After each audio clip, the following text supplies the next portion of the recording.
के जंगल में रहता था एक चूहों का झुंड। चूहों ने नदी के नजदीक बना ली थी एक बस्ती, जहां वो बेफिक्र खुशी से रहते थे। चूहे अपना खाना इकट्ठा करने के लिए आसपास जंगल में ही घूमते और चूहों के बच्चे वहीं जंगल में खेलते रहते।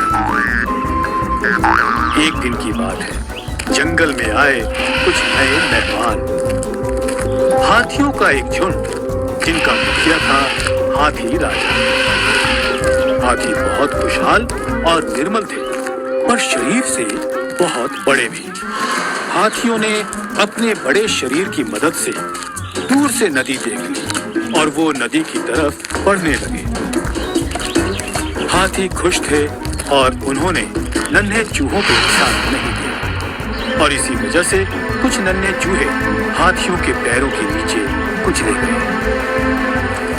हाथियों का झुंड नदी किनारे आया। सभी हाथी खुश थे। ये नदी और ये जंगल हम लोगों के लिए बहुत अच्छे हैं। हम अब से यही रहेंगे। हाथी राजा की ये बात एक चूहे ने सुनी। वो चूहा भाग के अपने झुंड के पास पहुंचा और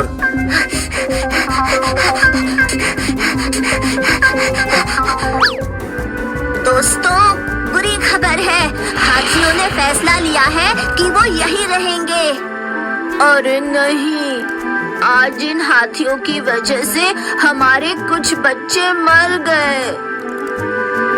और अगर ये हाथी यहीं रहे तो हम में से कोई नहीं बचेगा। नहीं, ऐसा नहीं होगा। जंगल बहुत बड़ा है। हमें हाथियों से बात करनी चाहिए। शायद कोई मार्ग निकल आए। पर अगर हाथियों ने हम पर हमला किया तो? लेकिन हमें एक बार बात जरूर करनी चाहिए। ऐसा बोल के वो चूहा एक और चूहे के साथ निकल पड़ता है। अब दोनों चूहे नदी के पास पहुंच गए। हाथी राजा नदी के पास अपने परिवार के साथ बैठे थे। चलो, हम उनसे बात करते हैं। पर उनका ध्यान हमारे पास आएगा कैसे? वो देखो, वहाँ एक शंख है। दोनों चूहे शंख तक पहुंचकर शंख बजाते हैं और शंख की आवाज सुन के हाथी राजा का ध्यान उनकी तरफ आता है। चूहे भाई, क्या हुआ? आप शंख क्यों बजा रहे हो? हम आपसे बात करना चाहते थे, पर आपका ध्यान हम पर नहीं आ रहा था, इसलिए शंख बजाया। बोलिए, क्या बोलना है आपको? हाथी राजा, आप बहुत बड़े और शक्तिशाली हैं, पर हम लोग यहाँ बरसों से रहते आए हैं। हमें आपके यहाँ रहने से कोई आपत्ति नहीं, पर आपकी झुंड के कारण हमारे कुछ बच्चे मारे गए। वो आपके पैरों के नीचे कुचले गए। अरे बाप रे! हमें माफ करना, पर ये सब कब हुआ?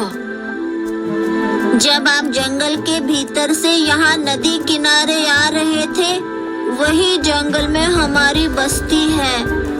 हमें माफ कर दीजिएगा। हमें सच में आप लोगों के यहाँ होने का अंदाजा ही नहीं था, पर अब हम आपके लिए क्या कर सकते हैं? हाथी राजा, हम जंगल की निचली ओर रहते हैं, तो मैं आपसे विनती करता हूँ कि आपका झुंड उस ओर न आए। हाँ, ये ठीक है, पर अगर आप लोग जंगल में घूमोगे तो हमसे बचने के लिए एक इशारा होना चाहिए, और ये इशारा होगा घुंघरू का। हम सभी हाथियों के पैरों में घुंघरू होंगे, और जैसे ही आपको घुंघरू की आवाज सुनाई दे, आप लोग सावधान हो जाइएगा। ये तो बहुत अच्छी तरकीब है। धन्यवाद हाथी राजा। दोनों चूहे खुश होकर वहाँ से निकलते हैं। चूहे बस्ती में पहुँच के अपने साथियों को सब बातें बताते हैं और सारे चूहे खुश हो जाते हैं। इसके बाद चूहे और हाथी जंगल में साथ साथ खुशी से रहते हैं। एक दिन की बात है, चूहे अपनी बस्ती में थे और उन्हें घुंघरू की आवाज सुनाई दी। घुंघरू लगातार बज रहे थे। आज इतने घुंघरू क्यों बज रहे हैं?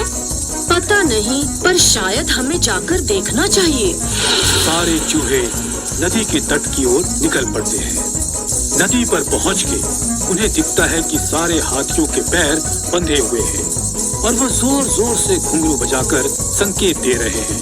और वहाँ 2 शिकारी हैं जिनके हाथों में बंदूक है। शिकारियों को देख चूहों का झुंड उन पे हमला कर देता है और जल्द ही शिकारी वहाँ से भाग जाते हैं।